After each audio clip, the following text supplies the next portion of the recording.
शैक्षिक रूपान्तरणका लागि सञ्चार अभियान, नीतिगत बहसमा शिक्षा पत्रकार समाजको उठान।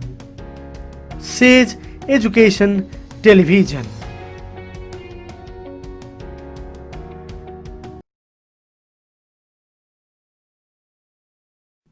शिक्षा पत्रकार समाजले खास गरी अहिले यो वैकल्पिक सिकाइ, यसको प्रभाव पहुँच कस्तो छ, यसको कार्यान्वयन कसरी भइरहेछ र खास गरी यसमा मिडियाको भूमिका कस्तो हुन्छ भन्ने हिसाबमा आज हामी छलफलमा केन्द्रित भइरहेका छौँ। म प्रारम्भमा सबैलाई हार्दिक स्वागत गर्न चाहन्छु। म शेषकान्त पण्डित, गोर्खापत्र दैनिकमा काम गर्छु र शिक्षा पत्रकार समाजको म महासचिव छु अहिले।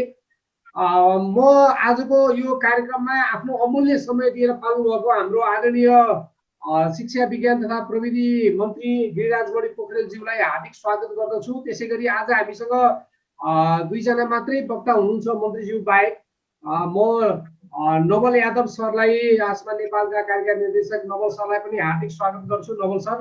त्यसै गरी म काठमाडौँ विश्वविद्यालयका प्राध्यापक डाक्टर निर्मलमणि अधिकारीज्यूलाई म हार्दिक स्वागत गर्दछु। खास गरी आज हामी यो सिकाइ को पहुँच प्रभाव कस्तो छ र यसमा मिडियाले कस्तो भूमिका खेल्नुपर्छ भन्ने हिसाबमा दुईजना फरक फरक क्षेत्रका विज्ञहरूका कुरा सुन्नेछौँ र मन्त्रीज्यूका कुरा सुन्नेछौँ। खास गरी अब हामी कसरी अगाडि बढ्दैछौँ भन्ने हिसाबमा सरकारले अहिले अस्ति मात्रै मन्त्रीज्यूले यो कार्ययोजना, विद्यालय शिक्षा सम्बन्धी आकस्मिक कार्ययोजना 2077 सार्वजनिक गर्नुभएको छ र त्योभन्दा पहिले सरकारले सिकाइ सहजीकरण निर्देशिका जारी गरिसकेको अवस्था छ र सरकारले निर्धारित समयमै भित्रै शैक्षिक सत्रलाई पुरा गर्ने, विद्यार्थीको शैक्षिक सत्र खेर जान नदिने र संक्रमणकै बिचमा पनि शिक्षक विद्यार्थीको भेटघाट कक्षा कोठामा हुन नसकेको अवस्थामा पनि वैकल्पिक विधिको माध्यमबाट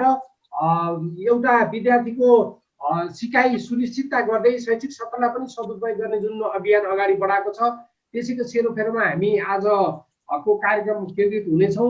म यहाँहरूलाई फेरि स्वागत गर्दै एकदम छोटोमा विषयवस्तु प्रवेश र स्वागत समेतलाई जोड्नु हुनका लागि म शिक्षा पत्रकार समाजका अध्यक्ष प्रकाश सिलवालजीलाई म अनुरोध गर्छु। मैले समय तोकिन, तर प्रकाशजीले एकदम छोटो गर्नुहुनेछ।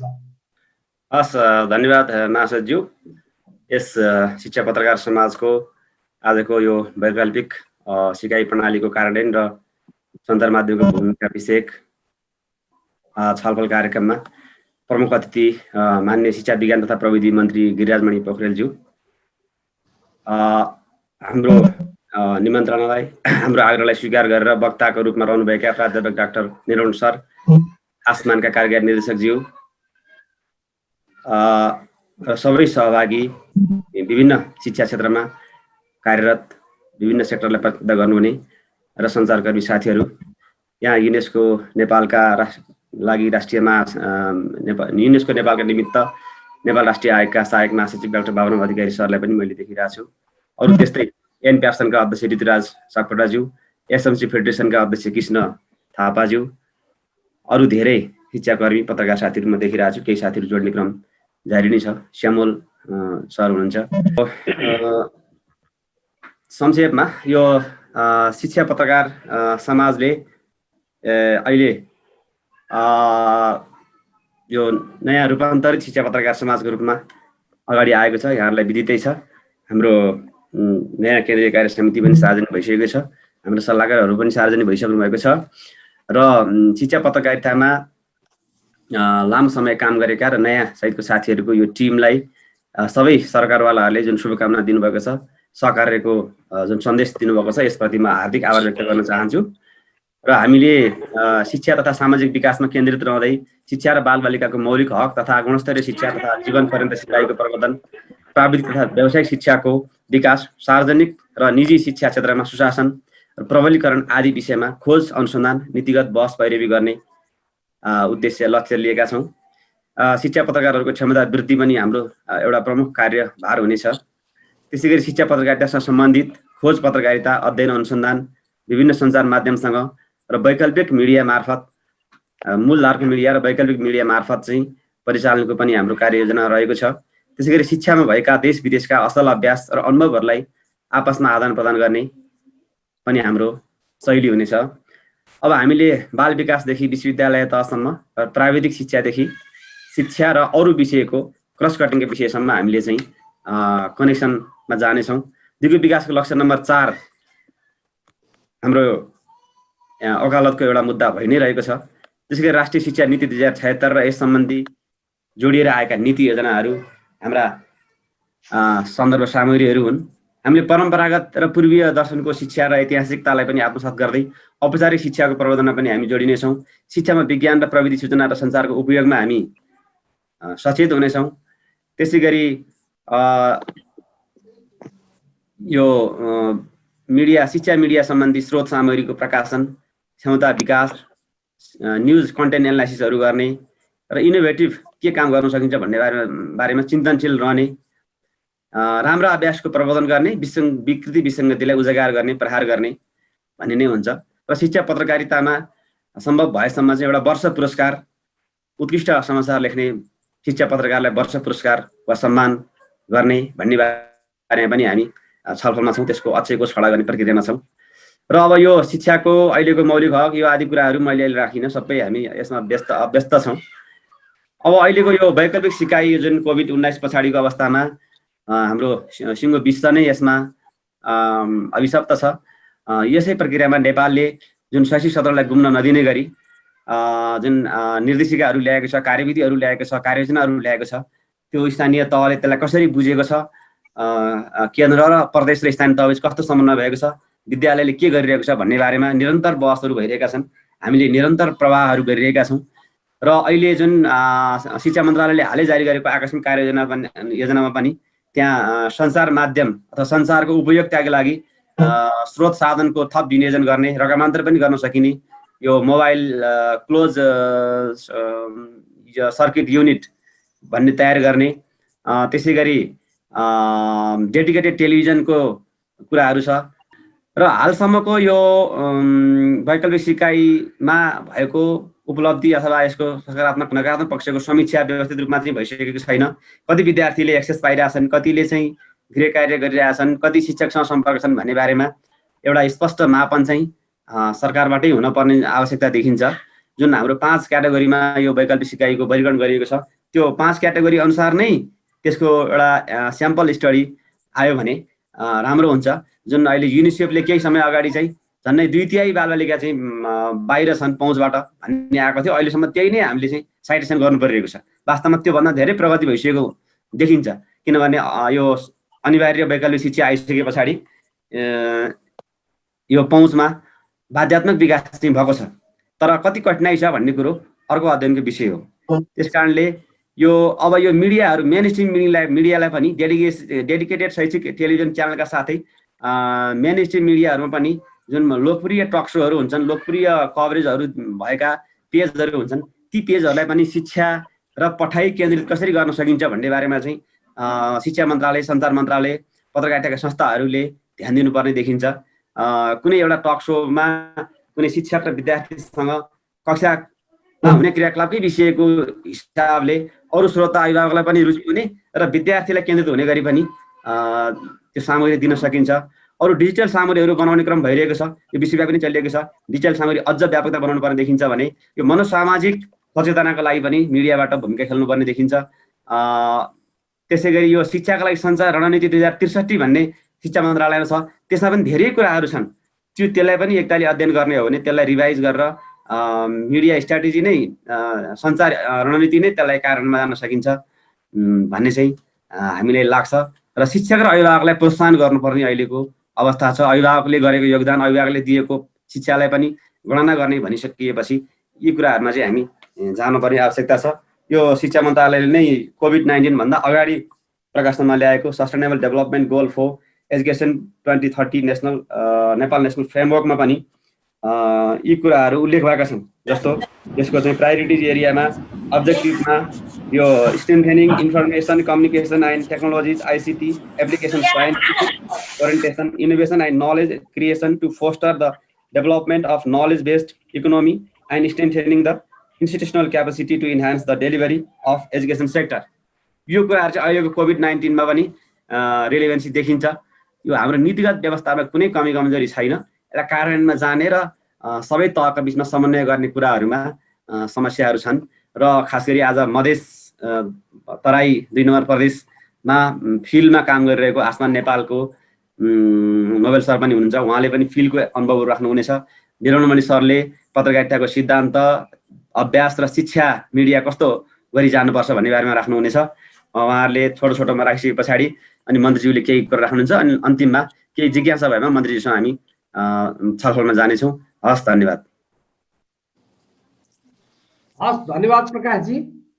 अब हामी आज मन्त्रीज्यूको पनि व्यस्तता भएको हिसाबले र हामी कार्यक्रम अलि छुट्टो पिठै गर्ने हाम्रो मिसन पनि हो। त्यसकारणले म वक्ताज्यूहरूलाई पनि त्यही अनुसार आफ्नो धारणा राखिदिनु अनुरोध गर्दछु। खास गरी हामी अब फिल्डको अनुभव के छ त्यतातिर अलिकति सुनौँ। खास गरी धेरै जनसङ्ख्या पनि छ प्रदेश 2 मा, धेरै जिल्लाहरू सँगै तपाईको जनसङ्ख्याको त्यसले ठुलो प्रतिनिधित्व गर्छ। तर त्यहाँ अहिले जुन तपाईको वैकल्पिक सिकाइबाट विद्यार्थीलाई जोड्ने, विद्यालयसँग शिक्षकसँग विद्यार्थीलाई जोड्ने खालको जुन एउटा कुरा छ त्यसको प्रभाव चाहिँ कस्तो भइरहेछ त? विद्यार्थीको पहुँच, उपस्थितिको अवस्था के छ र खास गरी अहिले विद्यार्थीलाई यो मिडियाले कतिको भूमिका खेल्न सकेको छ भन्ने हिसाबमा आफ्नो फिल्डको समेत अनुभव जोडेर मैले समय निर्धारण पनि गरिन, तर टेन्टेटिभली 10 मिनट जतिको हाराहारीमा आफ्नो विचार राखिदिनु पनि म अनुरोध गर्दछु। म आसमान नेपालका कार्यकारी निर्देशक नवल सरलाई अनुरोध गर्दछु। नवल सर। ल, नमस्कार। म सबैलाई नमस्कार। अब आजको कार्यक्रममा खास गरी चाहिँ म धेरै सम्बोधन गरिएन, अनि तथापि पनि हाम्रो सामान्य मन्त्रीजी भएको हुनाले चाहिँ म मन्त्रीज्यू र अन्य हाम्रो चाहिँ धेरै बुद्धिजीवी र वरिष्ठ शिक्षामा काम गरिरहेको धेरै जनालाई देखिरहेको छु। म सबैजनालाई चाहिँ एकमुष्ट आसमान नेपालको तर्फबाट चाहिँ यहाँहरूलाई चाहिँ म धन्यवाद र शुभकामना दिन चाहन्छु यो आयोजक समितिलाई, आयोजक कमिटीलाई। र तपाईले भने जस्तै म अलिकति प्र्याक्टिकल कुराहरू, किनभने आसमान नेपालले शिक्षामा विगत चाहिँ हामीले 25 वर्षदेखि हामी काम गर्दै आए तापनि यो COVID-19 को सन्दर्भमा हामीले यो यस्तो खालको फर्स्ट टाइम हामीले पनि फेस गर्यौं, अथवा सबैले फर्स्ट टाइम गरे होला यस्तो अवस्थामा। अब यसमा चाहिँ अलिकति मिडियाको रोल जुन आजको कार्यक्रममा यहाँहरूले राख्नु भएको छ त्यसलाई चाहिँ हामीले मार्चको चाहिँ लास्टबाट हाम्रो चैत 11 गतेबाट लकडाउन भएको र हामीले चाहिँ चैतको चाहिँ 20 गतेबाट चाहिँ यो चाहिँ यो वैकल्पिक माध्यमबाट चाहिँ भाइ बहिनीहरूलाई, बालबालिकाहरूलाई हामीले चाहिँ केही न केही रूपमा चाहिँ त्यति स्टार्टिङमा हेर्दाखेरि चाहिँ हामीले यो शैक्षिक वर्ष नै जाला भने त सोचेका थिएन। तथापि पनि हामीले चाहिँ बच्चाहरूलाई चाहिँ, बालबालिकाहरूलाई केही न केही सपोर्ट गर्नुपर्छ भन्ने चाहिँ सोचेर हामी सुरुवात गरेका थियौँ। तर बिस्तारै हाम्रो नेपाल सरकारले पनि धेरै प्रकारको चाहिँ हाम्रो बिचमा कन्सल्टेसन मिटिङहरूमा पनि मैले धेरै भाग लिएँ र नेपाल सरकारबाट पनि धेरै प्रकारको चाहिँ उपायहरू चाहिँ सानो कुरा कन्सल्टेसन गर्दै अगाडि बढ्दै गएको अवस्था आएपछि हामी जस्तो काम गर्ने मान्छेलाई पनि धेरै सहज भयो कि एउटा चाहिँ सरकारको प्रष्ट कुरा आइसकेपछि चाहिँ त्यसले धेरै सहज देखायो। तर चाहिँ तथापि पनि हामीले प्रदेश 2 को 27 वटा हामीले चाहिँ के अरे सामुदायिक रेडियोबाट एकैचोटिमा हामीले चाहिँ कक्षा 1 देखि कक्षा 5 देखिको बालबालिकाहरूलाई सपोर्ट हुने कार्यक्रम सञ्चालन गरेका थियौँ करिब 2 महिना जति। तर त्यसको इम्प्याक्ट चाहिँ हामीले हेर्दाखेरि चाहिँ धेरै पोजिटिभ आएन। सुरुमा स्टार्टिङमा हामीले जम्मा 30% बालबालिकाहरूको मात्रै पहुँच चाहिँ देख्यौँ, जबकि हामीले ग्रासरुट लेभलमा आसमान नेपालको अहिले चाहिँ 600 भोलिन्टियर काम गरिरहेछ। 600 भोलिन्टियरलाई हामीले यो चाहिँ अवेरनेस गरेका थियौँ कि आफ्नो कम्युनिटीमा बालबालिकाहरूलाई, त्यहाँको टिचरहरू, त्यहाँको युवाहरू, त्यहाँको महिला समूहहरूलाई कन्ट्याक्ट गर्नुस् र उहाँहरूलाई चाहिँ यो प्रोग्राम सुन्नलाई चाहिँ अलिकति बढी इन्करेज गराउनुस् र उहाँहरूले चाहिँ टाइममा चाहिँ पुस गर्नुस् भन्ने चाहिँ कुरा धेरै कम्युनिकेसन गरेका थियौँ। त्यति गर्दा पनि हामीले चाहिँ अल्टीमा चाहिँ 41%मा चाहिँ हामीले पहुँच बढायौँ, त्योभन्दा बढी बढाउन सकिएन। जब यसले चाहिँ धेरै यो आम मिडियाहरू अथवा सबै रेडियो टिभी कार्यक्रमहरू धेरै सञ्चालन हुँदै गएपछि चाहिँ मैले लेटेस्ट रिपोर्ट चाहिँ प्रोभिन्स 2 मा हामीले एउटा करिब 2000 स्याम्पल 2000 बालबालिकाहरूसँग हामी चाहिँ भर्खर लेटेस्ट चाहिँ हामीले करिब 1 महिना अगाडि चाहिँ हामीले एउटा कन्सल्टेसन टाइपको असेसमेन्ट गरेका थियौँ। त्यो असेसमेन्ट गर्दाखेरि चाहिँ बल्ल 51% चाहिँ बालबालिकाहरूको चाहिँ एक्सेस चाहिँ पहुँच चाहिँ यो हाम्रो सञ्चार माध्यमकोबाट हुने पढाइ लेखाइमा चाहिँ देखियो। र यो मैले भनिराख्दाखेरि मेरो अनुभव यसमा के अलिकति रह्यो भने हामीले चाहिँ अहिले सञ्चारलाई चाहिँ एकदमै ठुलो भूमिका हो वास्तवमा हाम्रो यो एजुकेसनमा, खास गरेर किन एट अ टाइम चाहिँ हामीले मोर देन 1000 चाहिँ अथवा बढीभन्दा बढी बालबालिकाहरूलाई हामी चाहिँ समेट्न सक्छौँ। यो मिडियाको अथवा चाहिँ यो सञ्चारको यति इम्पोर्टेन्ट रोल हो। तर के हो भने चाहिँ हामी कहाँ चाहिँ अलिकति वस्तुगत हेर्ने हो भने हामी आफ्नो स्कुल, आफ्नो विद्यालय, आफ्नो कम्युनिटीलाई हामी चाहिँ यो टेक्नोलोजीमा चाहिँ त्यति तयार गरिएको अवस्था देखिँदैन। जस्तै हाम्रो नेपाल सरकारबाट पनि धेरै स्कुलहरूलाई चाहिँ के अरे कम्प्युटरहरूका केही सपोर्ट केही गरेका छन्। तर कस्तो भयो भने त्यो चाहिँ धेरै फन्ड्सनिङ धेरै इफेक्टिभ भएन। कतिपय विद्यालय राम्रो गरेका छ, जस्तै हाम्रो मन्त्रीजीकै हाम्रो चाहिँ क्षेत्रमा अब बर्दिवासको कुरा गर्ने हो भने चाहिँ एकदम एक्साइटेड छ, त्यो राम्रो देखिन्छ त्यहाँ हैन। तथापि पनि हाम्रो आम चाहिँ धेरै स्कुलहरूलाई 136 पालिकामा हामीले कुरा गर्दाखेरि प्रोभिन्स 2 मा अथवा आम नेपालभरिको कुरा गर्ने हो भने चाहिँ धेरै स्कुलहरू चाहिँ हाम्रो आइटी बाट चाहिँ धेरै प्रकारको चाहिँ नलेज अथवा चाहिँ धेरै प्रकार स्किल चाहिँ नभएको अवस्थामा त्यतातिर चाहिँ तयारी हाम्रो पहिलादेखि थिएन। त्यसले गर्दा पनि धेरै बच्चाहरूमा एक्सेस हामी चाहिँ गराउन सकिएनौँ। अथवा कम्युनिटीको स्कुलहरूले, कम्युनिटीको विद्यालयहरूले आफ्नो विद्यालयबाट आफ्नो क्षेत्रमा चाहिँ का बालबालिकाहरूलाई इन्फर्म गरेर त्यो आफ्नो विद्यालयबाटै यो रेडियो प्रोग्राम अथवा चाहिँ आफ्नो विद्यालयबाट टिभी प्रोग्राम अथवा आफ्नो विद्यालयबाट यो डिफ्रेन्ट मिडिया मार्फत चाहिँ बालबालिकाहरूलाई सपोर्ट गर्न सकिन्छ, नसक्ने होइन। तर त्यस्तो वातावरण, त्यस्तो तयारी हाम्रो अवस्था नभएको हुनाले त्यसले पनि चाहिँ सब धेरै बालबालिका पहुँच पुर्याउनलाई चाहिँ अलिकति अप्ठ्यारो देखियो। अनि त्यस पश्चात चाहिँ हामीले एउटा स्ट्राटेजी के चेन्ज गर्यो भने हुन त अहिले चाहिँ हाम्रो सिकाइ को लागि चाहिँ जुन नयाँ निर्देशिका, लेटेस्ट निर्देशिका आएको छन् सहजीकरणको लागि निर्देशिका आएको, त्यो चाहिँ धेरै फ्यान्टास्टिक र धेरै चाहिँ त्यसमा हुन त हामीले पनि त्यसमा धेरै काम गरेको हुनाले हामी पनि धेरै सुझाव दिएका थियौँ त्यसमा।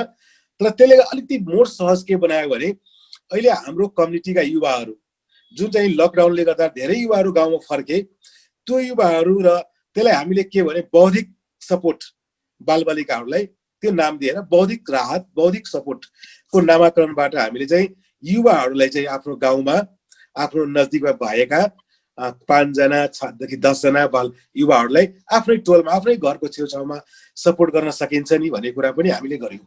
त्यो चाहिँ अलिक मोर इफेक्टिभ देखियो। जस्तै नेपाल सरकारले नि हाम्रो कक्षा 1 देखि 10 क्लाससम्मको लागि जुन पाठ्यक्रम, वैकल्पिक पाठ्यक्रम तयार पार्यो र त्यो ई कपी हामी पनि पायौँ र त्यसलाई हामी प्रिन्ट गरेर बालबालिकाहरूलाई बाँड्यौँ। हामी 10,000 बालबालिकाहरूलाई चाहिँ त्यो किताब बाँड्यौँ। तर त्यसको इफेक्टिभनेस फेरि चाहिँ अरू माध्यमबाट पनि राम्रो देखिएको छ। तर समस्या के देखिन्छ भने यो सबै गर्दाखेरि हाम्रो जुन लोकल स्कुलहरूमा जुन लोकल टिचरहरू छन् त्यहाँ त्यो टिचरहरूलाई चाहिँ बढीभन्दा बढी परिचालन गर्न जसले सकेका छन्, जुन स्कुलको हेड टिचर, जुन स्कुलको एसएमसी पिटिएको चेयरपर्सनहरूले चाहिँ अलिक बढी परिचालन गरिएको छ, त्यहाँ चाहिँ बच्चाहरूको पहुँच चाहिँ स्वाभाविक रूपमा बढी देखिएको छ। अब यता चाहिँ के देखिन्छ भने लर्निङको हिसाबबाट मैले चाहिँ अलिकति कुरा यहाँहरूलाई प्रस्तुत गरौँ। लर्निङको हिसाबबाट एकदमै विक चाहिँ देखिएको छ। फेरि अहिले हामीले रिसेन्टली एउटा अध्ययन गर्दाखेरि चाहिँ यो म्याथमेटिक्स, इङ्ग्लिस र नेपाली विषयहरूमा हाम्रो बच्चाहरूको चाहिँ एक्सेस चाहिँ भए तापनि त्यो जुन सिकाइ हुन्छ नि, त्यो शिक्षण सिकाइ भन्छौँ नि हामी, बच्चाहरूले सिक्ने कुराहरू जुन छ नि त्यो एकदमै न्यून देखिएको छ। त्यो जम्मा चाहिँ 20% को हाराहारीमा चाहिँ देखिरहेको छु। हुन त हाम्रो ओभरअल नेपालमा अथवा ओभरअल हामी चाहिँ अरू प्रदेश दुको पनि कुरा गर्दाखेरि चाहिँ हाम्रो सिकाइ धेरै न्यून छ, जम्मा 35% को हाराहारीमा छन्। हाम्रो एसेसमेन्टले त्यो देखाइरहेछ। तर मैले यो कुरा गरिरहँदाखेरि हामी चाहिँ आशा लाग्दो हामी केमा छौँ भने हामी मात्रै होइन, सृजन सिकाइको अवस्थामा हामी मात्रै होइन, यो साउथ एसिया नै त्यस्तो हो। अझ इन्डिया कुरा गर्ने भने हाम्रो नेपाल भन्दा पनि इन्डियाको चाहिँ अझ अवस्था चाहिँ पछाडि छन् यो सिकाइको प्रक्रियामा। तर के हो भने उनीहरूले चाहिँ धेरै टेक्नोलोजीमा एकदमै अगाडि बढ्यो, हामी चाहिँ त्यसमा अलिक पछाडि पढ्यो। त्यसैले मैले यहाँलाई अब मन्त्रीजी भएको बेलामा मैले एउटा के पनि मन्त्रीजीलाई चाहिँ अनुरोध गर्न खोजेँ भने जस्तै आजको डेटमा हामीले चाहिँ डाटा भने इन्फर्मेसन भनेको धेरै पावरफुल हो र त्यो इन्फर्मेसनलाई अहिले चाहिँ एउटा टेक्नोलोजीको मार्फतबाट कसरी हामी चाहिँ अपडेट हुने त्यो टेक्नोलोजीमा। किनभने अहिले अब एउटा अहिले मैले चाहिँ एउटा इक्जाम्पल दिन सक्छु।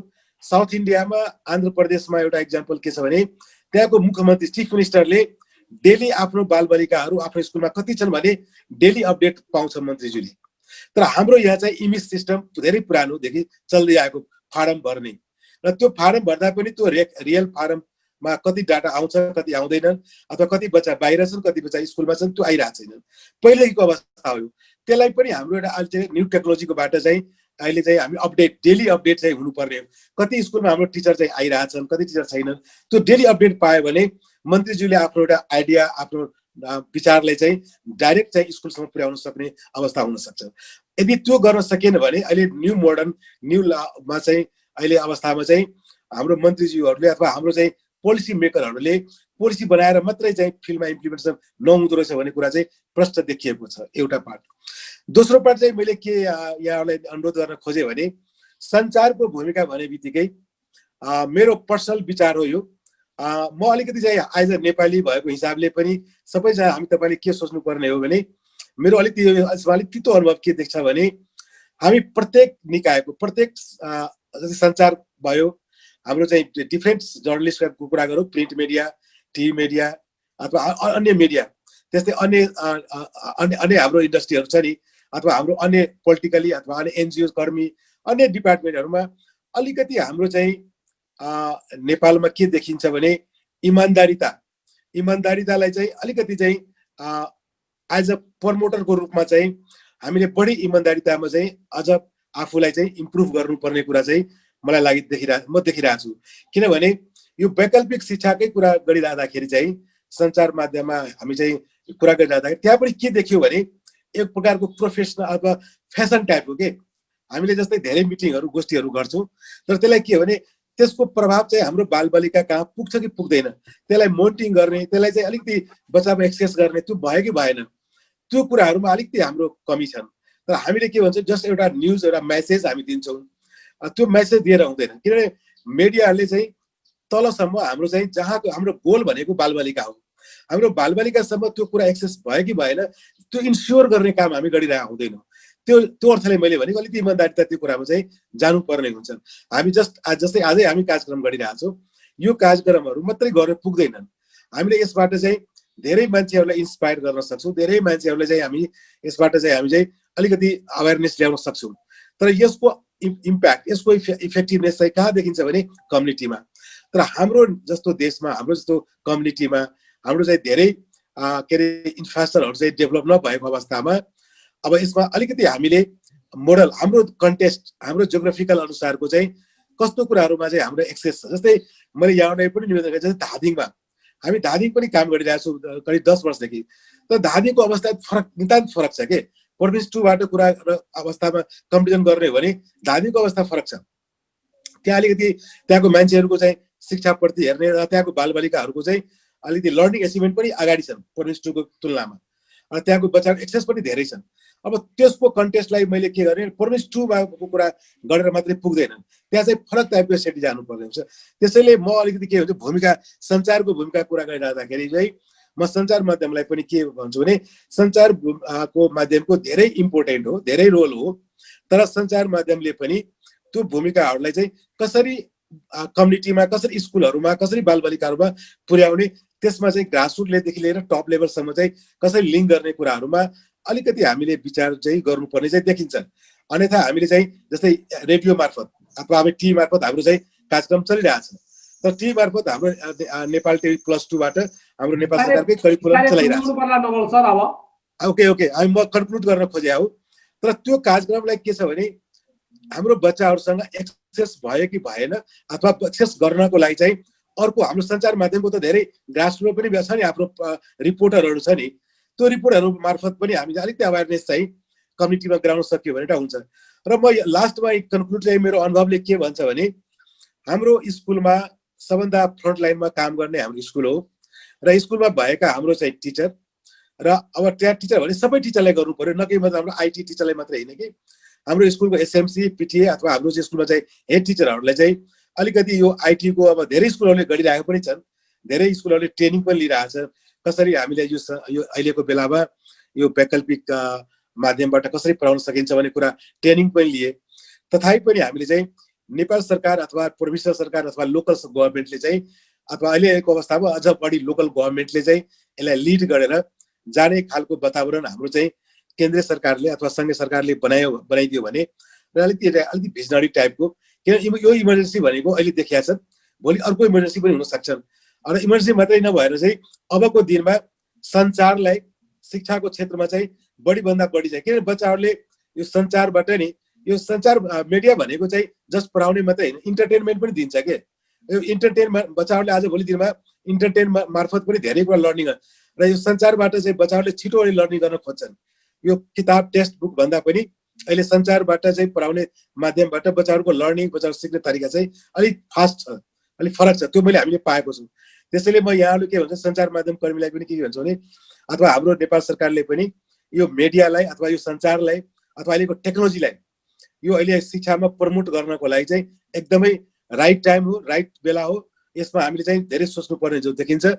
म यति भन्दै म आफ्नो मन्तव्य यही अन्त गर्न चाहन्छु। धन्यवाद।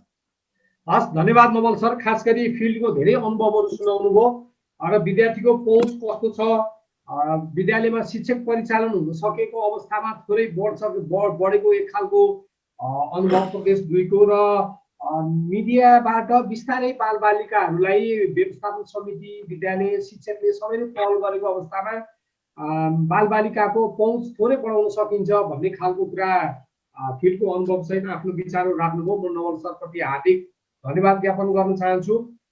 अब यसपछि हामी डाक्टर निर्मल मणि अधिकारी सरसँग आउँछौँ। मैले खास यसमा चाहिँ जस्तो हामीले अहिले कक्षा नियमित रूपमा भौतिक कक्षा नियमित रूपमा सञ्चालन हुन नसकेको अवस्थामा सरकारले वैकल्पिक विधिबाट पठन पाठन सुरु गरेको, सिकाइ सुरु गरेको छ र मिडियालाई मुख्य रूपमा माध्यम बनाएको छ। खास गरी रेडियो टेलिभिजन र स्थानीय तहको मिडियाहरू पनि प्रयोग गरिएको छ र अस्ति मन्त्रीज्यूले सार्वजनिक गरेको एउटा कार्यक्रममा त छुट्टै एजुकेसन टेलिभिजन चलाउने पनि एक खालको परिकल्पना छ सरकारको र त्यो कार्तिकबाट सुरु गर्ने भन्ने योजना छ। खास गरी यो बेला मिडियाले कस्तो खालको भूमिका खेल्नुपर्ने हो, मिडियाको माध्यमबाट बालबालिकाहरूसम्म एउटा सिक्ने प्रक्रिया हामीले सुरु गर्न सकेका छौँ कि छैनौँ भन्ने हिसाबमा आफ्नो प्रस्तुति राखिदिनु हुनका लागि म डाक्टर निर्मल मणि अधिकारी जो काठमाडौँ विश्वविद्यालयमा पनि प्राध्यापन गर्नुहुन्छ, सञ्चारविदको रूपमा हामी सबैले चिन्छौँ उहाँलाई, म निर्मल सरलाई अनुरोध गर्छु। निर्मल सर। हस्, धन्यवाद। सबैजनालाई नमस्कार। हाम्रो सल्लाहकारज्यू पनि हुनुहुन्छ, समाजको सल्लाहकार पनि हुनुहुन्छ सर। सबैजनालाई पुनः नमस्कार गरेँ मैले। आजको विषयवस्तु छ वैकल्पिक सिकाइ प्रणालीको कार्यान्वयनमा सञ्चार माध्यमको भूमिका। म विषयवस्तुमा प्रवेश गरिहाल्छु। खास गरी सरकारले बनाएको नीतिमा पनि र यस खालका कार्यक्रमहरूमा पनि सबै जसोको ध्यान चाहिँ सञ्चार माध्यम भन्ने बित्तिकै यो रेडियो टेलिभिजन अब अहिले आएर इन्टरनेट बेस्ड मिडियामा गइराखेका देखिन्छ। तर हामी जो मिडियाकै क्षेत्रका मानिसहरू हुन्छौँ, यसका अध्येताहरू हुन्छौँ, हामीले हेर्दाखेरि मिडिया त्यति मात्रै छैन, मिडिया निकै बृहत्तर छ। हामी चाहिँ यसलाई एबभ द लाइन मिडिया र बिलो द लाइन मिडिया भनेर छुट्याउने गर्छौँ।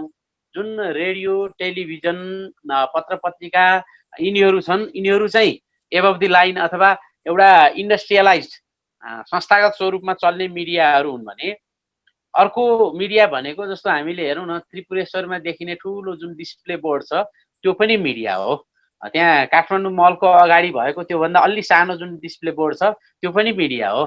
त्यस पछाडि जुन अहिले त सहकारीदेखि लिएर ब्याङ्कदेखि लिएर विद्यालयदेखि लिएर एनजिओदेखि लिएर सबैले यो क्यालेन्डर छाप्ने बाँड्ने बहुत चलन छ। यो त्यो पनि आफैमा मिडिया हो। अर्को हेऱ्यो भने पात्रो यति धेरै हाम्रोमा अहिले हिन्दू पात्रो निक्लिन्छ, बौद्ध पात्रो निक्लिन्छ, किराँती पात्रो पनि निक्लिन थालेको छ। तपाईहरुले हेर्नुभयो भने एउटै चिज एकदमै धेरैपल्ट हेरिने मध्येमा पात्रो पनि धेरै पर्छ। त्यसो भएको हुनाले अब यो टेलिफोन डाइरेक्टरीको कुराहरू आउँछ। हामीले प्रयोग गर्न सक्ने जुन माध्यमहरू छन् त्यो एकदमै धेरै छन् र आधुनिक रूपमा अहिले आउँदाखेरिमा चाहिँ यो गेमिङ एप्लिकेसन्सहरू त्यो सबभन्दा प्रभावकारी रूपमा रहेको देखिन्छ।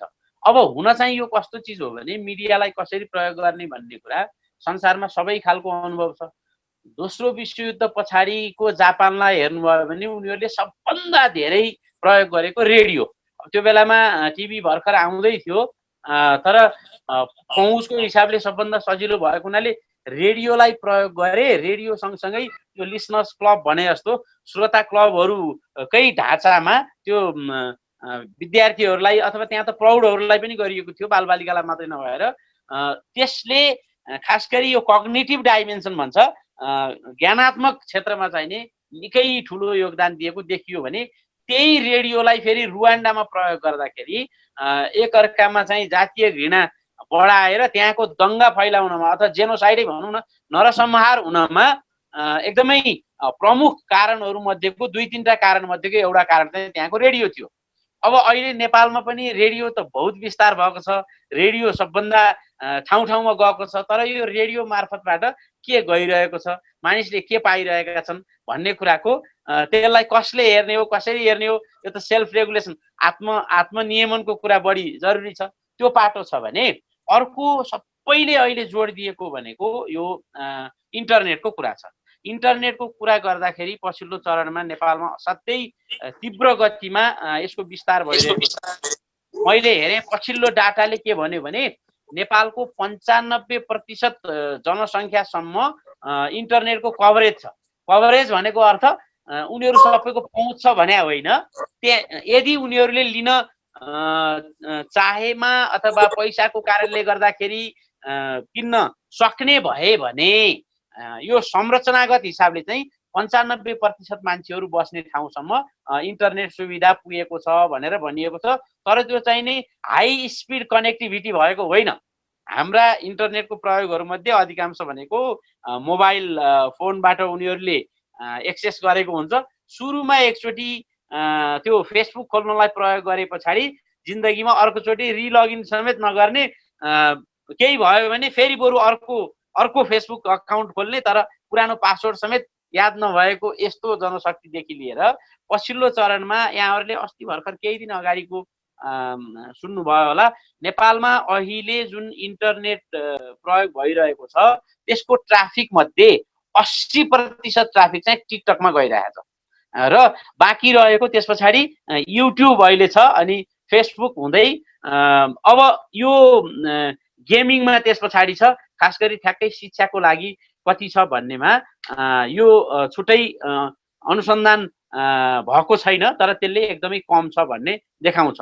अब अहिले हामीसँग 11,06,352 चाहिँ इन्टरनेट सब्सक्राइबर्स भनेर आयो। यो लगभग 3 महिना अगाडिको डाटा। यो भनेको चाहिँ आइएसपीहरू मार्फतबाट लिएको। तर नेपालमा सबभन्दा धेरै मानिसहरूले प्रयोग गर्ने भनेको अहिले चाहिँ मोबाइलबाट प्रयोग गर्ने हो, मोबाइल डाटाबाट प्रयोग गर्ने हो। र त्यो यति नेपालमा जुन मैले हाई स्पिड कनेक्टिभिटीको कुरा गरेँ, अहिले मैले बोलिरहँदाखेरि पनि अघि जुन वायरलेस वाइफाई सुविधा मैले लिएको हो त्यो वाइफाईले काम नगरेर त्यसलाई अफ गरेर म यो डाटाबाट चल्दैछु। अनि यो अवस्था छ।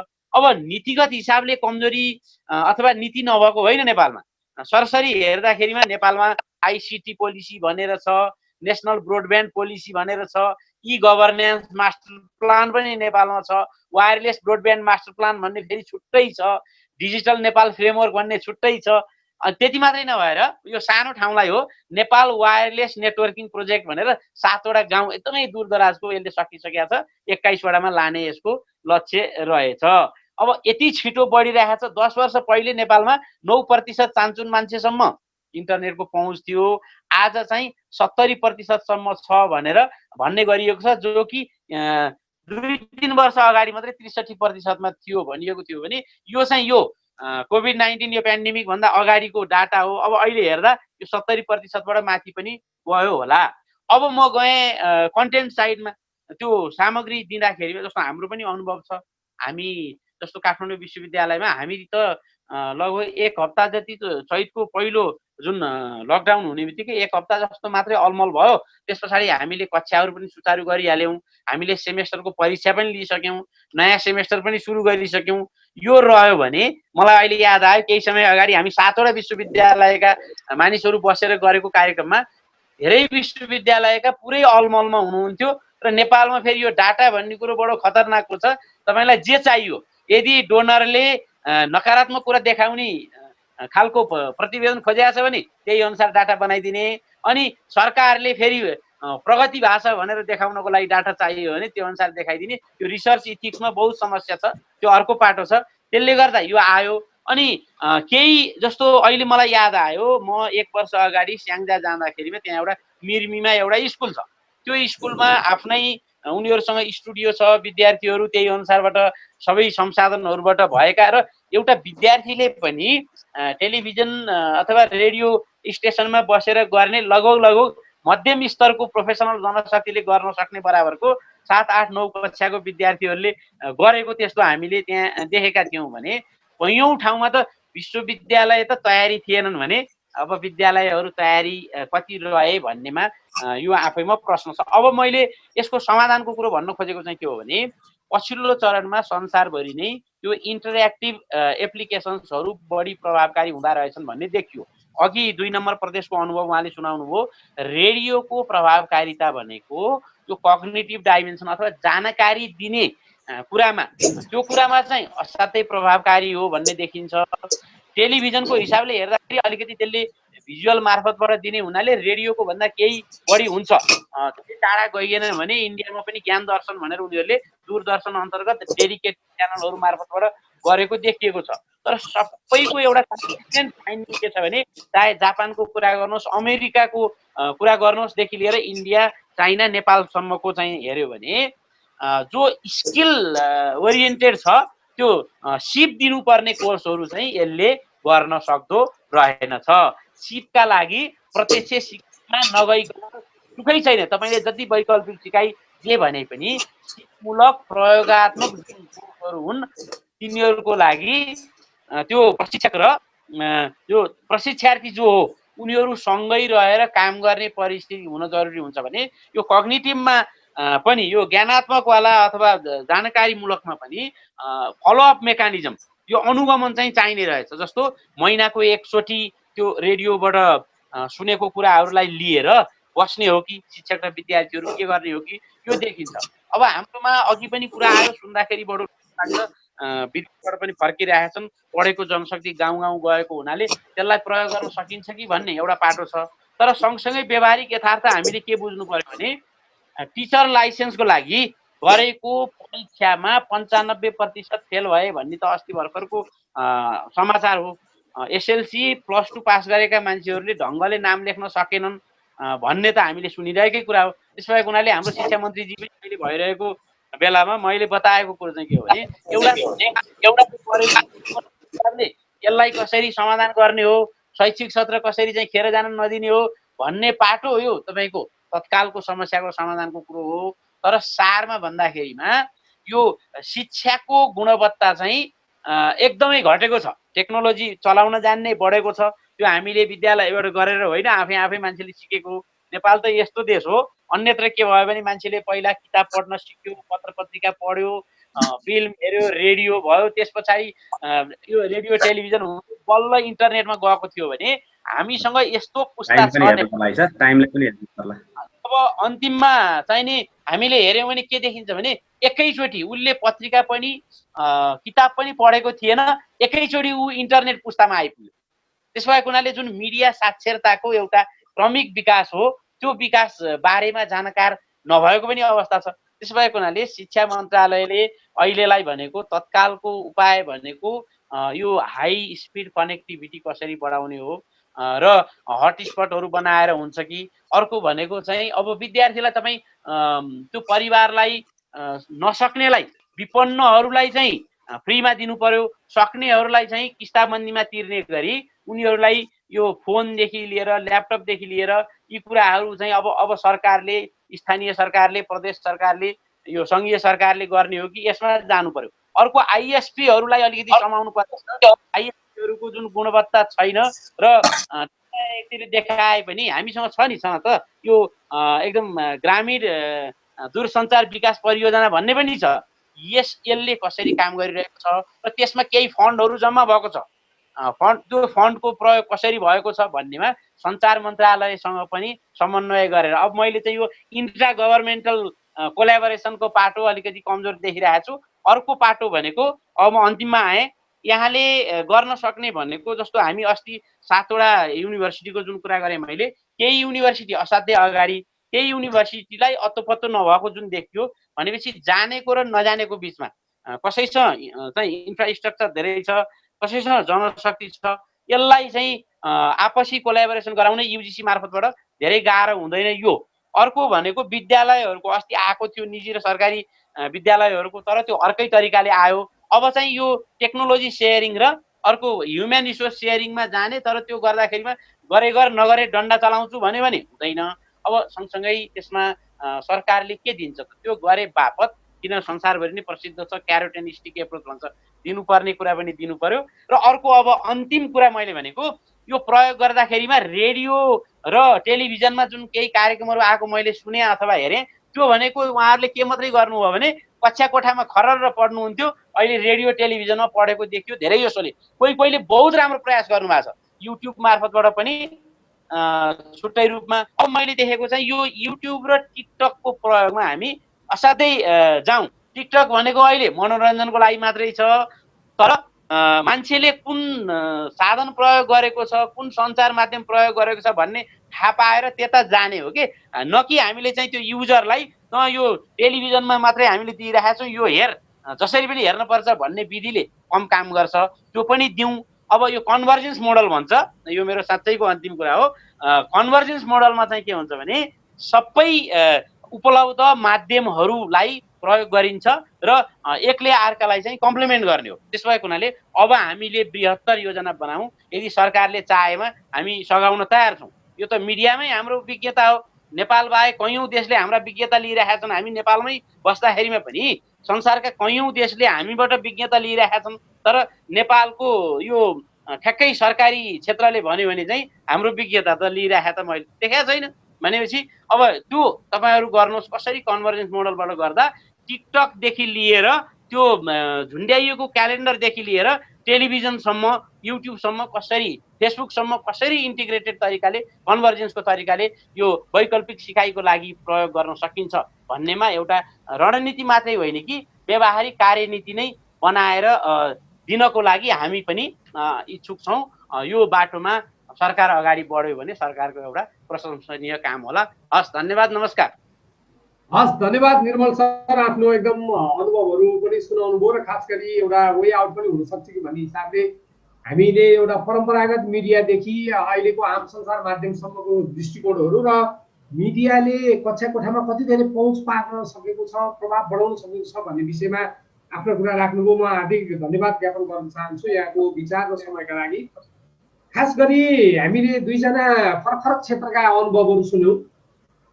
एकातर्फ हामीलाई शैक्षिक सत्रको सदुपयोग गर्नुपर्ने अवस्था छ, चैतभित्रै शैक्षिक सत्र पुरा गर्ने एउटा सरकारी लक्ष्य पनि छ भने शैक्षिक सत्र पुरा गरेर मात्रै हुने स्थिति छैन। विद्यार्थीको सिकाइ पनि सुनिश्चित गर्नुपर्ने छ। विद्यार्थीले निश्चित समयमा जान्नुपर्ने कुराहरू पनि उसलाई सिकाउनु पर्नेछ भने हुँदी यो अवस्था जटिल नै अवस्था हो। फेरि अर्कोतर्फ कक्षा कोठा नचलेको अहिलेको अवस्थामा अन्य वैकल्पिक माध्यमहरू, सञ्चार माध्यम लगायतका अन्य वैकल्पिक माध्यमहरूबाट विद्यार्थीको सिकाइ सुनिश्चितता गर्ने भनेको त्यति सहज कुरा होइन। हामी जटिल मोडमै छौँ। त्यसकारणले अब यो मिसनमा सरकारले अब कसरी अगाडि बढ्छ भन्ने हिसाबमा हामीले धेरै पृष्ठभूमिका कुराहरू, मन्त्रीज्यूका कुराहरू सुनिसकेका छौँ। आज म मन्त्रीज्यूसँग सरकारको अबको कार्ययोजना के हुन्छ भन्ने म आफ्नो प्रस्तुतिका लागि शिक्षा विज्ञान तथा प्रविधि मन्त्री माननीय गिरिराज मणि पोखरेलज्यूलाई म अनुरोध गर्दछु। हजुर मान्य मन्त्रीज्यू। अरूले म्युट गरिदिउँ है। सबै सहभागीहरूलाई धन्यवाद। म साउन्ड म्युट गरिदिन पनि अनुरोध गर्दछु, यसमा कुनै डिस्टर्बेन्स नआओस्। म मन्त्रीज्यूलाई आफ्नो विचार राखिदिनु हुन अनुरोध गर्दछु मन्त्रीज्यू। हस्, कार्यक्रमका अध्यक्षज्यू, विज्ञहरू, सहभागी सबै मित्रहरू, सबभन्दा पहिले त म के क्षमा माग्छु भने मैले 10 बजे निस्किनु पर्ने थियो। मलाई पनि यो कार्यक्रम उपयोगी भयो। मैले 10:10 मा ढिलोमा म 10:10 मा हिँडिसक्नु पर्ने भएको हुनाले मैले पछिल्ला प्रश्नहरूमा जान भ्याउँदिनँ। अब यो वैकल्पिक सिकाइ प्रणालीको कार्यान्वयनमा सञ्चार माध्यमको भूमिका भन्नुभएको हुनाले यो वास्तवमा चाहिँ यसका विविध आयामहरू छन्। म त्यो विविध आयाममा आज पस्न सक्दिनँ। त्यस कारणले प्रकाशजीले र सहभागी मित्रहरूले अन्यथा ठान्नु हुने छैन भन्ने मैले सुरुमै जानकारी गराउँछु। सबभन्दा पहिले त यो कार्यक्रम राखिदिनु भएकोमा म शिक्षा पत्रकार समाजलाई धन्यवाद दिन चाहन्छु। तपाईँहरूले एउटा नयाँ सङ्गठनहरूको भिडमा, समाजहरूको भिडमा, समूहहरूको भिडमा एउटा अर्को समाज निर्माण गर्नुभएको छ। यो शिक्षाप्रति समर्पित होस्, बालबालिकाहरूप्रति समर्पित होस्। यसले चाहिँ नयाँ समाज बनेको भए पनि यसले अलिक व्यापकतामा कामलाई अगाडि बढाओस्, शुभकामना दिन चाहन्छु।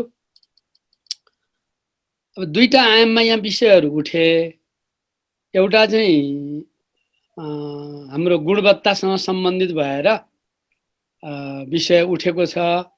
तर आज वैकल्पिक सिकाइ प्रणालीको कार्यान्वयनमा सञ्चार माध्यमको भूमिका केन्द्रित भएको हुनाले मैले अहिले यसैमा म केन्द्रित हुन चाहन्छु। किनभने असोज 1 गतेबाट हामीले वैकल्पिक माध्यमबाट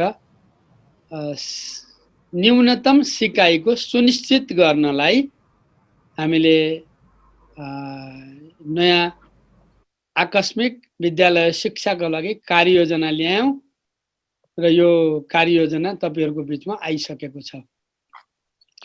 अब हुन चाहिँ यो असोज 1 गतेबाट नै कार्ययोजना मन्त्री परिषद पास भएर प्रमाणित भएको हो। तर हामीसम्म आइपुग्दाखेरि केही दिन ढिला भयो। त्यसैले मैले पहिलो हप्ताबाट यो सुरु भयो। पहिलो हप्ताबाट सुरु भयो र अहिले पहिलो हप्ताको मेरो अनुभूति भन्नुहुन्छ भनेदेखि प्रारम्भ भएको छ। सबै पालिकाहरूले एक ढङ्गले यसलाई निर्देशन दिनुभएको छ। कतिपयले यो वैकल्पिक पद्धतिको आधारमा नै जानलाई प्रयत्न गर्नुभएको छ। कतिपयले स्कुल खोल्नेतिर अलिकति कोसिस गर्नुभएको छ। यो दुईटा पक्ष यसमा देखिएको छ। अब मैले अहिले चाहिँ कार्तिकसम्म हाम्रो सङ्क्रमण को जो दर छ यो अलिकति बढी नै हुने देखिएको कारणले मैले स्कुल खोज्नु भएका स्थानीय तहहरूलाई पनि के आग्रह गर्छु भने अहिले केही समय चाहिँ वैकल्पिक पद्धतिबाट सिकाउने कुरालाई नै जोड दिनुस्। भूकम्पको बेलामा हामीले आफ्नो प्रणाली बनाएको भए अहिले हामी सल्ल बगिसक्थ्यौँ। यो एउटा अवसर पनि हो, समस्या हो, चुनौती हो, अवसर पनि हो। यो बेलामा यो प्रणाली बसाल्नको लागि स्थानीय तहलाई म विशेष गरी आग्रह गर्न चाहन्छु। यो गर्ने 3 तहको सरकार अन्तर्गत चाहिँ स्थानीय तहले नै चाहिँ यसलाई अगाडि बढाउनु पर्छ। प्रदेश र सङ्घले यसलाई सहयोग गर्ने हो। अहिले कोभिडको कारणले हामीले सङ्घीय सरकारले यो सम्बन्धी कार्ययोजना ल्याएर हामी अगाडि बढ्यौँ। यदि यो स्थिति हुँदैन थियो भनेदेखि हामीले विद्यालय शिक्षाको मूलभूत काम पनि सबै लोकल सरकारबाटै गरिरहेका हुन्थ्यौँ, गरिरहेका पनि छौँ। अहिलेको सन्दर्भमा चाहिँ यो अब बाहिरबाट दाजुभाइ दिदीबहिनीहरू आउनुभयो, सङ्क्रमण देखा पर्यो, अलिकति यो कम्युनिटीतर्फ पनि गयो। कतिपय ठाउँमा सङ्क्रमण अलिक चर्कै छ, कतिपय ठाउँमा चाहिँ सङ्क्रमण छैन। सङ्क्रमण नभएकाले म यहाँ तुरुन्तै सुरु गरिहाल्छु भन्नुभयो भने पनि शैक्षिक ठाउँमा चाहिँ सङ्क्रमण भइहाल्यो भनेदेखि त्यसलाई झार्न धेरै गाह्रो पर्दछ। अब हाम्रो जोड चाहिँ के हो भन्दाखेरि यो वर्षको शैक्षिक सत्रलाई चाहिँ सुनिश्चित गरौँ। अब एउटा विद्यार्थीको कोणबाट उसको जीवनको एउटा महत्त्वपूर्ण वर्ष हो। कतिपय मुलुकहरूले चाहिँ शैक्षिक सत्रलाई नै कोल्याप्स गर्ने गरी अगाडि बढेको हामी देख्दछौँ। तर हाम्रो बाटो त्यो होइन। सङ्कटको बेला हामीले शिक्षात्मक अधिकारलाई प्रत्याभूत गर्नुपर्दछ। राज्यले एउटा लोक कल्याणकारी राज्यले त्यो भूमिका निर्वाह गर्नुपर्छ। त्यो भूमिका निर्वाह गर्दाखेरि त्यहाँ विविध पक्षको महत्त्वपूर्ण भूमिका हुन्छ र ती भूमिकाहरू मध्येमा चाहिँ सञ्चार जगतको भूमिका त अहिले असाध्यै बढेर गएको छ। हामीले रोग विरुद्धमा केन्द्रित गऱ्यौँ, अलिकति भोकसँग पनि जोडेर लान खोजेका छौँ र शिक्षात्मक अधिकारलाई पनि जोडेर लान खोजेका छौँ। यो मर्मलाई बुझिदिन मैले अनुरोध गर्छु।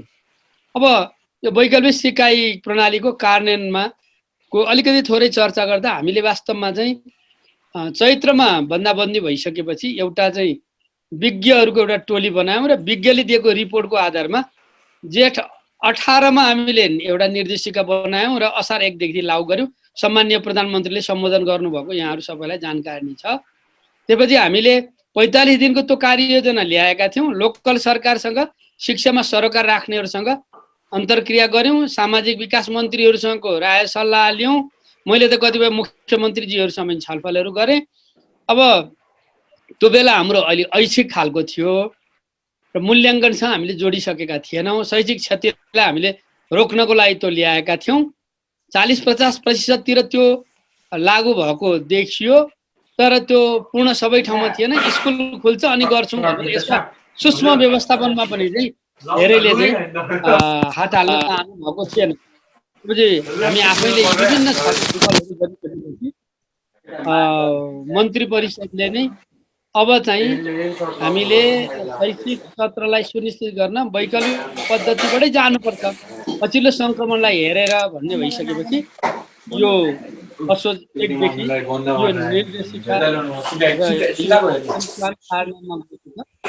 एकछिन हल्ला आयो, म्युटमा राखिदिन म अनुरोध गर्छु। पछि आउनु। अनि अब यो कतिलाई के भ्रम परेको छ भने पटक पटक निर्देशिका आए भन्ने परेको छ। म स्पष्ट पार्न चाहन्छु, मिडियाका साथीहरूले स्पष्ट पारी पनि दिनुहुनेछ यो कार्यक्रम मार्फत। यो हामीले पटक पटक गरेको होइन, एउटा श्रृङ्खलामा आयौँ। पहिले हामीले चाहिँ शैक्षिक क्षति कम होस् भनेर सुरु गऱ्यौँ। त्यसको चाहिँ कार्यान्वयनलाई, त्यसको इम्प्याक्ट हेरिसकेर त्यसपछि हामीले अब अनिवार्य रूपमा चाहिँ असोज 1 देखि जानुपर्छ भनेर लिएर आयौँ। त्यस कारणले यो महत्त्वलाई यहाँहरूले बुझिदिनु हुनेछ। निर्देशिका मात्रै जारी गरेनौँ कि अर्थ मन्त्रालयसँग, सञ्चार मन्त्रालयसँग छलफलहरू गरेर सम्माननीय प्रधानमन्त्रीकै उपस्थितिमा चाहिँ विभिन्न छलफल हुँदै हामीले चाहिँ अहिले यो चाहिँ कार्यान्वयन गर्नै पर्ने गरेर यो एक्सन प्लान ल्याएका छौँ। अनि त्यसैले यो दुईटा होइन, एउटै श्रृङ्खलामा आएका पक्ष छन्। यो पछिल्लोमा चाहिँ हामीले के गर्यौँ, अनिवार्य गर्यौँ एउटा। दोस्रो कुरा, मिहिन पाराले यसका चाहिँ विषयलाई पनि हामीले स्पष्ट पार्यौँ र अब त्यो माइक्रो म्यानेजमेन्टतर्फ चाहिँ हामी जानुपर्छ भनेर हामीले काम गऱ्यौँ। त्यो क्रममा अहिले अब छुटपुट विद्यार्थीहरू कोही भर्ना बाँकी छन् भने एउटा जिल्लाबाट अर्को गएको, स्कुल खोल्छ कि भनेर आफ्नो स्कुल पर्खेर बसेकाहरू फर्किन नसक्ने भएपछि छुटपुट भएका भर्नालाई पनि यो असोज दोस्रो हप्तासम्म सक्ने, अलिक फरक क्षमता भएका बालबालिकाहरूलाई अझै पनि समेट्न सकिएको छैन, त्यो पक्षलाई पनि ध्यान दिने भनेर हामीले यो असोजको दोस्रो हप्तासम्मको हाम्रो क्यालेन्डर छ। पाठ्य पुस्तक मूल रूपमा पुगेकै हामीलाई खबर छ। त्यो सँगसँगै अब हाम्रो चाहिँ सहयोगी सामग्रीहरू पनि छापेर दिने प्रक्रियाहरू अगाडि बढेको छ। हामीले अब अन्य जिल्लाबाट गएर बसेकाहरूलाई चाहिँ त्यो प्रणाली अन्तर्गत पुस्तकहरू दिएका छैनौँ भने अब त्यहीँ अभिलेखीकरण गरेर त्यहीँ पुस्तकहरू कसरी पुर्याउन सकिन्छ भन्नेतिर पनि जोड दिन खोजेका छौँ। हामीले 4वटा पद्धतिबाट हामीले अहिलेको चाहिँ यो 4वटा विकल्पहरूबाट चाहिँ हामीले चाहिँ सिकाउने भन्यौँ। पाठ्य पुस्तक मूल रूपमा सबै ठाउँ पुगेको छ, यो समानता छ। रेडियो एफएमको, टेलिभिजन केबलको र अनलाइनको चाहिँ एकरूपता छैन, तर नेपालको सन्दर्भमा रेडियो र एफएमहरूको चाहिँ 80% माथि चाहिँ यसको चाहिँ पहुँच देखिएको छ। यसका प्रभावकारितामा चाहिँ समस्या छन्, तर मैले कर्णालीको सामाजिक विकास मन्त्रीसँग कुरा गर्दा 80% माथि हामी छौँ भन्नुहुन्थ्यो। प्रदेश 2 मा त हामीले नाकाबन्दीकै बेलामा पनि यो अभ्यास गरिसक्यौँ। भूकम्पको बेला पनि अलिकति हामीले बागमतीमा प्रयोग गरेको हो।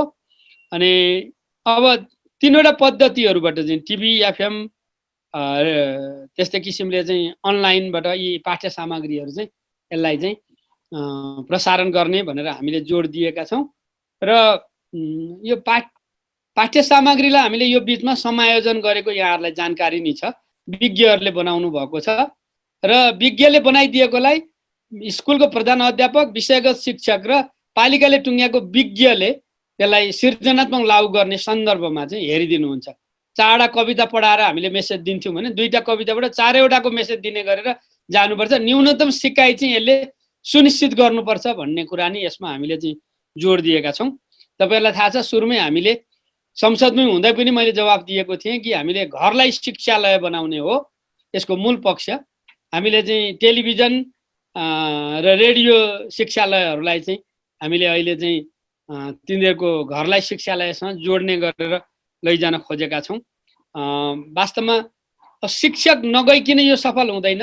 त्यही कारणले यो बिचमा शिक्षकलाई अनिवार्य रूपमा स्कुलसँग पुगिसक्ने निर्देशन जारी भइसकेको छ। शिक्षकहरूको चाहिँ कोभिडको इन्सुरेन्स पनि गरिएको छ र एक ठाउँबाट अर्को ठाउँ पुग्नलाई कुनै समस्या छ भनेदेखि जिल्ला प्रशासनले अब सहजीकरण गरिदिन्छ।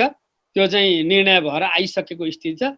अनि हामीले केही महत्त्वपूर्ण कुरा शिक्षकको वरिपरि नै यो अभियान चाहिँ सञ्चालित हुन्छ। अब हिजो शिक्षकहरू कक्षा कोठामा गएर पढाउँथे, अब चाहिँ विद्यार्थी खोज्दै शिक्षकहरू चाहिँ जानुपर्छ। फरक क्षमता भएकाको लागि घर दैलो अभियान पनि चलाउनुपर्छ। अनि अब साप्ताहिक आफ्नो कामको योजना बनाएर जसरी एउटा डक्टरकोमा हामी बिमारी गएर चाहिँ चेक गर्छौँ, त्यही मोडेलमा टिचरको त्यहाँ अस्थायी सहजीकरण केन्द्रहरू बन्छन्। त्यहाँ विद्यार्थीहरूलाई बोलाउने, होमवर्क दिने, फेरि अर्को 1 हप्तामा त्यो जाँच्ने, मूल्याङ्कन गर्ने, यो मोडेलतर्फ यसलाई लिएर जानुपर्ने हुन्छ। एकदम तपाईँले त्यो अहिलेको हाम्रो निर्देशिका र एक्सन प्लान हेरिदिनु भयो भनेदेखि यसले धेरै कुरा चाहिँ सहज गर्छ। र यो क्रममा चाहिँ अहिले एउटा महत्त्वपूर्ण चाहिँ हामीले यो CUG भनेर, यो क्लोजर युजर्स ग्रुप भनेर दूर शिक्षाको क्षेत्रमा काम गर्न दूरसञ्चार प्रदायकहरूलाई यहाँ जोड्न खोजेका छौँ। विद्यार्थी, शिक्षक र अभिभावकको बिचमा एउटा चाहिँ प्रत्यक्ष सम्पर्क गर्नको लागि एउटा नयाँ आयाम सिर्जना भएको छ। त्यो कोणबाट चाहिँ अब अघि तपाईँलाई हाम्रो इमिसको कुराकानी गरिराख्नु भएको थियो, त्यो कमजोर छ, त्यसलाई प्रभावकारी बनाउनु पर्ने हुन्छ। हामीले अहिले हामीसँग भएको डाटा दूरसञ्चारलाई उपलब्ध गराउने र दूरसञ्चारले स्कुलहरूमा गएर अब त्यहाँ भएका चाहिँ नयाँ खालका चाहिँ यो CUG निर्माण गर्ने कामहरू थालनी गर्ने। हिजो मात्रै नेपाल दूरसञ्चारको तर्फबाट चाहिँ एउटा चाहिँ सार्वजनिक विद्यालय निशुल्क एउटा चाहिँ CUG को चाहिँ घोषणा गरिसकेको छ र चाहिँ अब 1 महिनाभरिको चाहिँ त्यसमा चाहिँ अनलिमिटेड कलहरू गर्न सकिन्छ। अहिले SMS पठाउनेदेखि लिएर अर्को चाहिँ डाटाहरू प्रयोग गर्ने सन्दर्भमा पनि उहाँले नयाँ घोषणा गर्नुभएको छ। अब 99 रुपियाँमा अहिले चाहिँ CUG का मेम्बरहरूले 1 महिनासम्म चाहिँ यो सञ्चालन गर्न पाउने छ। अनि अब यसको चाहिँ करहरू सबै जोड्दाखेरि चाहिँ सार्वजनिक विद्यालयको चाहिँ हामी सरकारले त्यसको व्यवस्थापन गर्ने भनेर रकमान्तरको प्रक्रिया अगाडि बढिसकेको छ। अहिले त अर्थ मन्त्रालयको जिम्मेवारी पनि सम्माननीय प्रधानमन्त्रीकै भएको हुनाले अहिले हाम्रो बजेटहरूलाई प्रयोग गर्ने गरेर हामीले अर्थबाट पनि सहमति प्राप्त गरिसकेका छौँ र सञ्चार, अर्थ र शिक्षा मिलेर यो कार्ययोजनालाई कार्यान्वयन गर्नु छ। त्यसकारणले कतिपयले विषयलाई पनि गम्भीर ढङ्गले लिइदिनु भएको छैन। मैले यो कार्यक्रम मार्फतबाट विषयलाई बुझाइदिन चाहिँ म विशेष आग्रह गर्छु र यहाँहरू मार्फत पनि कुनै पनि अहिले यो कार्यक्रम कार्यान्वयनमा नलाग्नु भएका स्थानीय तहलाई विशेष आग्रह गरिदिन मन्त्रीको हैसियतले तपाईँहरू मार्फत पनि म आग्रह गर्न चाहन्छु। शिक्षक ले अभिभावकसँग सम्बन्ध कायम गर्नुपर्छ। अभिभावक शिक्षा कार्यक्रम नयाँ ढङ्गले लैजानुपर्छ र घरलाई शिक्षालय भनेपछि स्कुलको जस्तै घरको पनि चाहिँ एउटा क्यालेन्डर त्यसभित्र तयार हुन्छ। बिहान कति बजे विद्यार्थीहरू उठ्ने हो, कति बजे चिया खाने हो, कति बजे चाहिँ पढ्ने हो, कतिखेर चाहिँ मनोरञ्जन गर्ने हो, कतिखेर प्रकृतिसँग गाँसिने हो, अभिभावक आफैले यो गाँसिएर यसलाई व्यवस्थित ढङ्गले यसलाई लिएर जानुपर्ने हुन्छ। र अहिले अब 5 प्रकारका प्रविधिको कोणबाट 5वटा क्लस्टरमा हामीले विद्यार्थीहरूलाई बाँडेका छौँ। जो अहिले पनि पहुँचमा आएका छैनन् त्यो नआएकाहरूको लागि लोकल सरकारले सृजनात्मक ढङ्गले काम गर्नुपर्छ। यो 5वटा क्लस्टरभन्दा बाहिर हुन्छ भन्ने मलाई लागेको छैन। मैले अब एकदम छोटोमा मैले के भन्न चाहन्छु भने यसलाई सफल बनाऊ, हाम्रा विद्यार्थीहरूको शैक्षिक सत्रलाई सुनिश्चित गरौँ। 12को परीक्षाको सन्दर्भमा मन्त्री परिषदमा छलफल भएको छ। हामीले अलिकति एउटा कुनै न कुनै ढङ्गले अलिकति परीक्षा गराउने गरी हामी चाहिँ चाँडै 12को परीक्षाको बारेमा हामी घोषणा गर्दैछौँ। अहिले यति मात्रै सङ्केत गर्न म चाहन्छु। र जसरी एसई व्यवस्थित गर्यौँ त्यसरी 12को पनि हामी चाँडै यसलाई सक्ने, किनभने यो विश्वविद्यालय भर्ना छ भने गाँसिएको चाहिँ एउटा पक्ष यो रह्यो। दोस्रो पक्ष सियुजी हामीले जुन पब्लिक स्कुलको सरकारले बोक्ने भए पनि यो सहुलियतपूर्ण दरमा हामीले निजी लगानीका विद्यालयहरूलाई पनि उपलब्ध गराउनुपर्छ भनेर हामीले छलफल प्रारम्भ गरेका छौँ। अब अहिले यो निजी र सार्वजनिकको विवाद गर्ने बेला होइन, निजीमा भएका शिक्षकहरूलाई पनि कर्मचारीहरूलाई पनि त्यहाँ चाहिँ सुरक्षित गर्नुपर्दछ। न्यूनतम असामान्य परिस्थितिमा न्यूनतम सिकाइको चाहिँ शुल्क लिने सन्दर्भमा हामीले ढोका खोलेका छौँ। तर यो कार्यान्वयन गर्ने जिम्मेवारी चाहिँ अभिभावकको सहमतिमा लोकल सरकारसँग बसेर निजी लगानीका स्कुलहरूले यसको चाहिँ सहमति लिनुपर्ने हुन्छ। सङ्घीयतालाई हामीले सफल पनि बनाउनु पर्ने छ। यो पक्षमा पनि मैले ध्यान दिन चाहन्छु। अहिले यो कार्यान्वयनको प्रक्रियामा अगाडि बढिरहँदाखेरि व्यवहारिक समस्या धेरै छन्। यो सजिलो छैन। यो सुतेर बस्न सजिलो छ, तर यो कार्यान्वयन गर्न अप्ठ्यारो छ। बरु यो सूक्ष्म चुनौतीलाई व्यवस्थापन गर्ने कोणका हेरेर बरु शैक्षिक सत्र कोल्याप्स गरिदिन सजिलो भएकाले त्यो बाटो गएका छन् मान्छेहरूले। यहाँ हामीलाई दुइटै ताकत चाहिन्छ। परम्परागत भन्दा भिन्न ढङ्गले यसलाई चलाउनु पनि पर्छ र यसले माग गरेको कुरालाई व्यवस्थापकीय ढङ्गले समाधान पनि गर्नुपर्छ। त्यस कारणले यो दिशामा हामी जानै पर्दछ। अब गुणवत्ताको दृष्टिकोणले मैले अहिले धेरै कुरा गर्न चाहिनँ। हामीले चाहिँ शिक्षा नीति ल्याएका छौँ। हामीले यो म्याथमेटिक्स साइन्सको कमजोर अवस्थालाई हेरेर जग बसाल्न स्टेमको कुरा लिएर आएका छौँ, शिक्षामा लिएर आएका छौँ। प्रविधि जोड्न खोजेका छौँ, प्रविधि मैत्री बनाउन हामीले खोजेका छौँ। इमेजलाई हामीले एकदम यसलाई प्रभावशाली बनाउनको लागि कुरा गरेको छु। हिजो मात्रै मैले हाम्रो मन्त्रालयमा सहसचिवहरूको यही कार्ययोजनालाई केन्द्रित गरेर नयाँ ढङ्गले फेरि जिम्मेवारी पुनर्व्यवस्थापन गरेको छु। उहाँहरूलाई यो कामलाई अगाडि बढाउनलाई आग्रह पनि गरेको छु। हामीले केही दिनभित्रै तपाईँहरू मार्फतमा जानकारी गराउन चाहन्छु कि हामीले यो स्टार्क लेभलको शिक्षा मन्त्रीहरूको एउटा चाहिँ अनलाइन सम्मेलन गर्नुपर्ने छ। पोहोर साल मालदिप्समा हामीले प्रतिबद्धता व्यक्त गरेका छौँ। मन्त्री परिषदले मलाई त्यो सहमति पनि दिएको छ। हामी त्यो दिशामा पनि हामीले कामलाई अगाडि बढाउनु पर्ने अवस्था छ। सञ्चारको बारेमा तपाईँहरू आफै विज्ञहरू भएको कारणले मैले बोल्नु पर्दैन। अघि काठमाडौँ विश्वविद्यालयको सरले पनि भनिसक्नुभयो। धेरै विषयहरू उठेका छन्। अहिले यो कार्यक्रमलाई सफल बनाउन चाहिँ सञ्चार क्षेत्रलाई पनि जोडेर अभियान चलाउने हामीले चाहिँ घोषणा गरेका छौँ। अभियानको प्रारम्भिक होमवर्क सुरु भएको छ, त्यो डिजाइन गर्न बाँकी छ। अब समाचार लेखनमा नकारात्मकता नभइदिन म विशेष गरी साथीहरूलाई आग्रह गर्छु। अलिक सकारात्मक ढङ्गले सोचौँ। बालबालिकाहरूलाई कस्तो प्रभाव पर्छ भन्ने ढङ्गले हेरौँ। कहिलेकाहीँ एउटा सानो चाहिँ खालको चटपटे समाचार लेख्दाखेरि बढीले पढ्छन् कि भनेर लेख्ने चलन छ, तर बच्चाको मनोविज्ञानलाई कस्तो असर पर्छ। अघि प्रकाशजीले मनोसामाजिक परामर्शका कुराहरू उठाउनु भएको छ। सञ्चार माध्यमबाटै ठिक ढङ्गले दीक्षित गरियो भनेदेखि धेरै सकारात्मक कुराहरू जान्छ।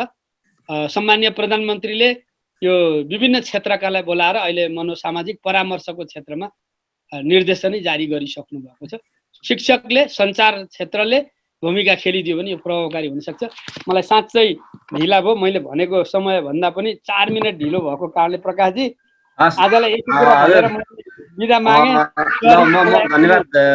धन्यवाद दिन्छु मन्त्रीज्यू। 1 मिनटमा म महासचिवलाई पनि सञ्चालनलाई धन्यवाद दिँदै माननीय मन्त्रीज्यू, आजको कार्यक्रमका प्रमुख अतिथि, प्रमुख वक्ता ले अहिलेको कार्ययोजना निर्देशिका र अबको योजनाको बारेमा राख्नुभयो। खास गरी संसार र नागरिक क्षेत्रलाई परिचालन गर्ने मनोसामाजिक समाधान पनि निकाल्ने कुराहरूमा मन्त्रीजीको जोड रह्यो। यी कुराहरू कार्यान्वयनमा जाओस्। त्यसमा અહીં डाक्टर निर्मलमणि सरले भने जस्तै यस्ता विज्ञहरू हामीसँग उपलब्ध हुनुहुन्छ, उहाँहरू तयार हुनुहुन्छ, उहाँहरूको ज्ञान सिपलाई लिउँ। एउटा चाहिँ वैकल्पिक सिकाइ प्रणालीको लागि बाल विकासदेखि विश्वविद्यालय तहसम्मको एउटा सञ्चार तथा सूचना प्रविधि सम्बन्धी एउटा रणनीति तयार गरौँ र अनि त्यसलाई कार्यान्वयनको लागि अभियानको रूपमा हामी सबै जाउँ। पत्रकारहरूले नकारात्मक समाचार मात्रै लेख्छन् भन्ने पनि होइन, कहिलेकाहीँ त्यस्तो हुन पनि सक्छ। तर हामी तथ्यपूर्ण समाचार र पत्रकार आचार संहिताको पालनामा शिक्षा पत्रकार समाज जोड दिन चाहन्छ। हामी त्यो दिशामा छौँ। मन्त्रीज्यूलाई विशेष धन्यवाद र आसमान नेपालको स्थलगत सुझावहरूलाई पनि आगामी दिनमा थप हामी कार्यान्वयनमा छलफलमा लानेछौँ। सबै सहभागीहरूलाई हार्दिक धन्यवाद व्यक्त गर्दै कार्यक्रम यही सम्पन्न भएको जानकारी गराउँछु। हस्, नमस्कार। शैक्षिक रूपान्तरणका लागि सञ्चार अभियान, नीतिगत बहसमा शिक्षा पत्रकार समाजको उठान।